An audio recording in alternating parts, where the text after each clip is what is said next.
participants, welcome back to the Game Dev Arena.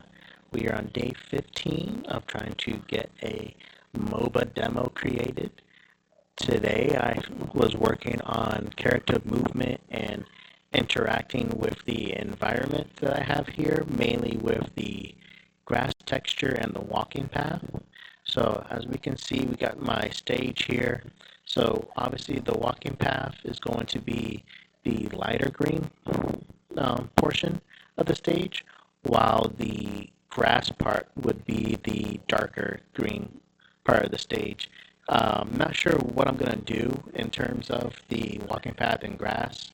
Maybe do like if you go into the grass, you kind of can hide away or whatnot. I'm not 100% sure what I'm gonna do yet, but I have been working on being able to distinguish where the player is standing between the walking path or grass. So you can kind of see in my console here, I had some results before I got on here to show you guys. I was working on it, so you see little print messages here. All of this has been implemented in my character script. So basically, we're going to see, we don't need this. We working with tile maps. So basically, what I've done was I created two variables, two local variables within the onMessage function that takes the two layers of my tile map that I have here, so grass and walking, and it provides coordinates where the player is positioned. So that message.position is what gives off the player position, whether it be the x-axis or the y or x coordinate, y coordinate. The divided by 64, basically every tile size in every tile in the tile map here is 64 by 64, as you can see within my tile map. So tile width 64, tile height 64. So that's why we see this divided by 64. Basically, it's taking the position of the player, dividing it by 64 to return that number, and using the ceiling here, it rounds the number to the appropriate number. That provides a perfect one-to-one with the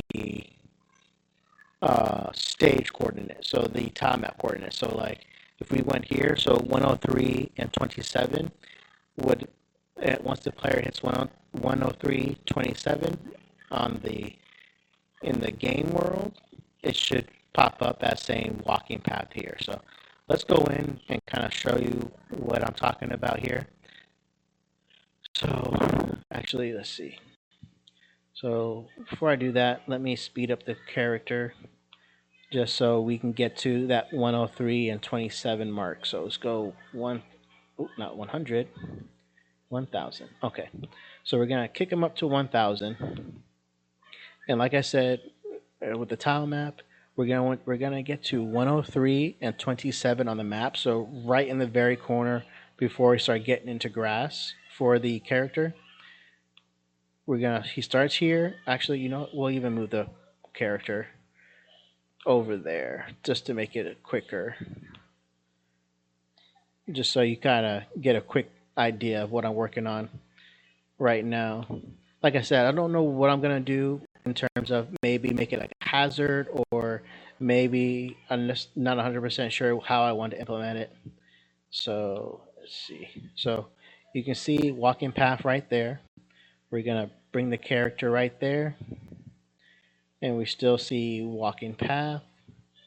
If we go there, you see just grass, walking path, grass, walking path. And to further show you, what we can also do is I can copy this, and I'll make a print function that'll print out the exact coordinates where the player is at, and then if it's on a walking layer, you'll see walking path. If it's on a grass layer, you'll see the grass, just like how it is here. So you'll see the actual coordinate of the player corresponding to the layer that it's at. And once again, like I said, we're going to get to 103 and 27. So that's what we're looking to get to. So let's move this up so that way you can see. So right now, the player is sitting at 95 and 28. 95 and 28. And we're going to,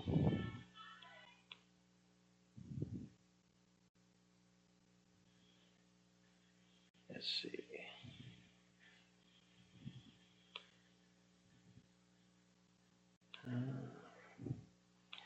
Why did that not work?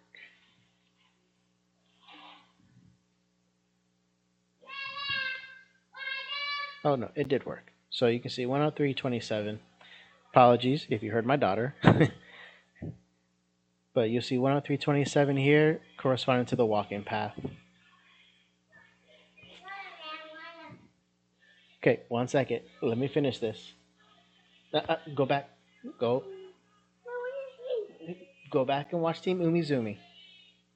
I'm almost done. So you can see the number here, 103.27, corresponding to the walking path. And now my daughter's looking at me all sad because I told her to go watch Team Umizoomi, even though she wanted to watch Team Umizoomi. But apologies, that's not supposed to be part of it. But I am not cutting it at this point. So all right, back to this. So now we see in the console here, we see 103.27. Like I said, if you go to the stage tile map, 103.27 is the walking path layer. We can remove it. You can see it is the walking path layer. So that's what I'm working on, just distinguishing between walking path and grass. I don't know if I want to do like the player hides or make some type of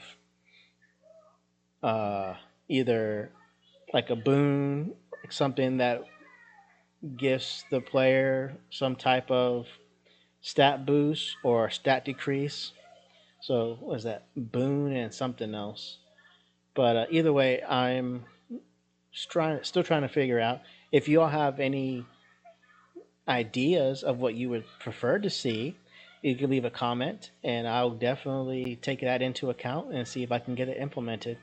But we got character movement working smoothly. Now we have the character being able to distinguish between walking path and the grass path. The next thing I kind of want to do is just figure out how to figure out. I don't know what I'm thinking of. I don't know. I think I'll have to look at my notes to see what's next on my agenda. It might be making some stationary monsters and having the player being able to destroy those monsters and pick up the uh, the resource that they need to pick up. But that is for another day. This is where I'm going to stop at for right now, and I'm going to keep working on things. Go through my notes, see what else I need to get implemented, and we will go from there. And we will get another video tomorrow. But with that, it's game over.